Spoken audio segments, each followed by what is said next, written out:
E aí, Dev, tudo certo? Boas-vindas a mais um conteúdo sobre CSS, sempre direto ao ponto. Hoje, a gente vai desvendar uma propriedade que é um verdadeiro divisor de águas, a Transform. É ela que transforma um layout estático em algo vivo. Bora lá!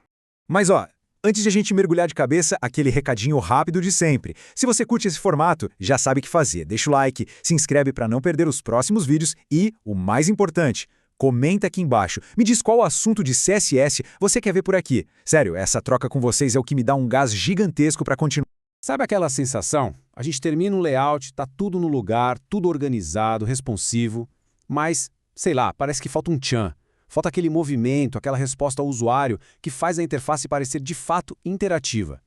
Quem já passou por isso vai entender exatamente do que a gente vai falar. E é exatamente para resolver essa falta de vida que entra a nossa estrela de hoje, a propriedade Transform do CSS. Ela é a nossa principal ferramenta para adicionar essa camada de dinamismo e de polimento profissional nas nossas interfaces. Bom, vamos entender o que é o Transform. A definição é simples, mas tem um detalhe aqui que é a chave de tudo.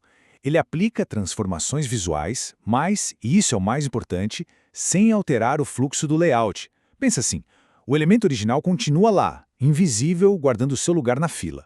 O que a gente mexe é como se fosse uma projeção visual dele. Nenhum outro elemento da página é empurrado ou precisa se reajustar. Isso, gente, muda completamente o jogo. Dentro do Transform, a gente usa algumas funções. As três que resolvem tipo 90% da nossa vida são essas aqui. A Translate, para mover de um lado para o outro, a Scale, para aumentar e diminuir, e a Rotate, que, bom, serve para girar. Vamos ver cada uma delas na prática agora.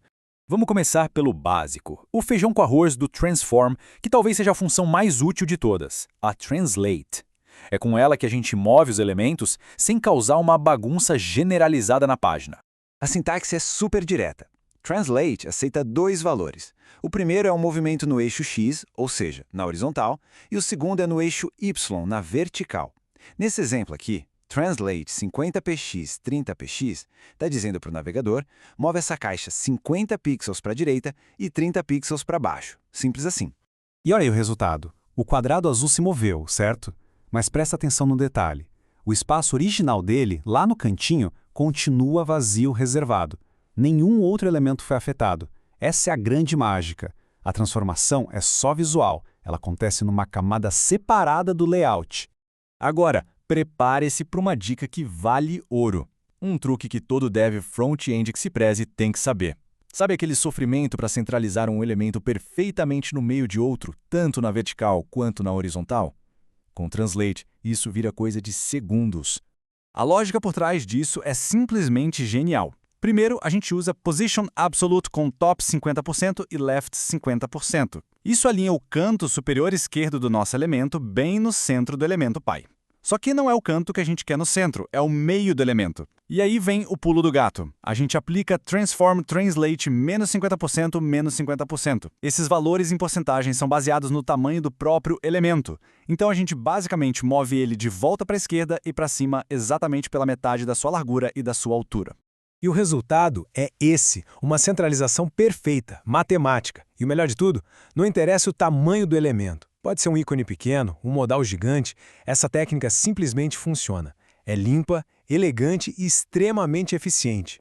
Muito bem, mover elementos a gente já dominou. Agora vamos colocar um pouco mais de tempero nisso aí, usando as funções Scale e Rotate. Elas são perfeitas para criar aquelas micro-interações que dão um feedback visual super legal para o usuário. O Scale é incrível para efeitos de hover quando o mouse passa por cima de algo. Nesse exemplo, a gente aplica um Scale 1.1, o que aumenta o tamanho do card em 10%. Ah, e um detalhe importante. Repara que a gente também usa a propriedade Transition. É ela que faz esse crescimento ser suave e não pulo seco na tela. Faz toda a diferença na experiência final. Já a função Rotate não tem muito segredo, né? O nome já diz tudo. Ela gira o elemento. A gente passa um valor em graus, que em CSS se escreve como DAG. É uma ótima ferramenta para dar um toque de estilo, quebrar a monotonia de um layout muito quadradão, sabe? E, de novo, sem bagunçar nada ao redor. Ok, até agora a gente viu cada função trabalhando sozinha. Elas já são bem poderosas assim. Mas o verdadeiro superpoder do Transform aparece quando a gente começa a combinar várias delas no mesmo elemento. E aqui, atenção, porque essa é a dica de ouro. A ordem em que você escreve as funções importa, e muito. O navegador lê da esquerda para a direita, então mover e depois escalar pode dar um resultado completamente diferente de escalar e depois mover.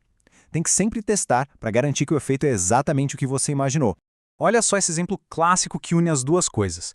No hover, a gente aplica um translate y menos 10px para mover o card um pouquinho para cima e um scale de 1.05 para aumentar ele de leve. O resultado é esse efeito de elevação, parece que o card está flutuando para encontrar o Moze. É um padrão de design super moderno e que passa uma sensação de qualidade. Agora a gente vai entrar numa parte um pouco mais técnica, mas que todo dev precisa entender. Por que a gente insiste tanto em usar transform para animar, em vez de alterar propriedades como margin ou top e left? A resposta cabe em uma palavra: performance. O segredo do transform é que o navegador é esperto. Quando ele vê um transform, ele pensa, opa, isso aqui é trabalho para GPU.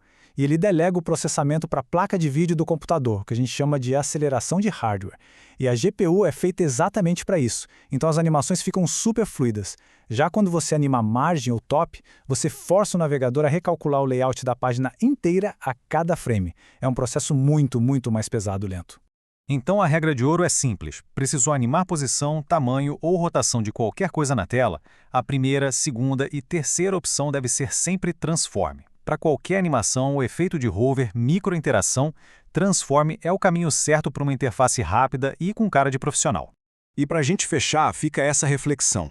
Quando a gente domina uma ferramenta como o Transform, o movimento para de ser só um enfeite. Ele passa a comunicar uma intenção, a guiar o olhar, a dar feedback. É nesse momento que o design deixa de ser estático e o CSS começa a parecer mágica. Mas a gente sabe que não é mágica, é técnica. E para quem curtiu essa análise e quer mergulhar de verdade, e do básico até o avançado e dominar o CSS de uma vez por todas, eu criei o curso CSS na Prática.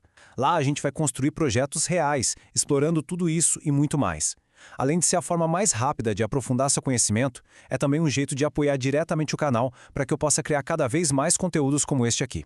O link está na tela e também aqui na descrição do vídeo. Dá uma olhada lá. O apoio de vocês significa o mundo para mim e ajuda a nossa comunidade a crescer cada vez mais forte. Muito obrigado pela companhia e a gente se vê na próxima.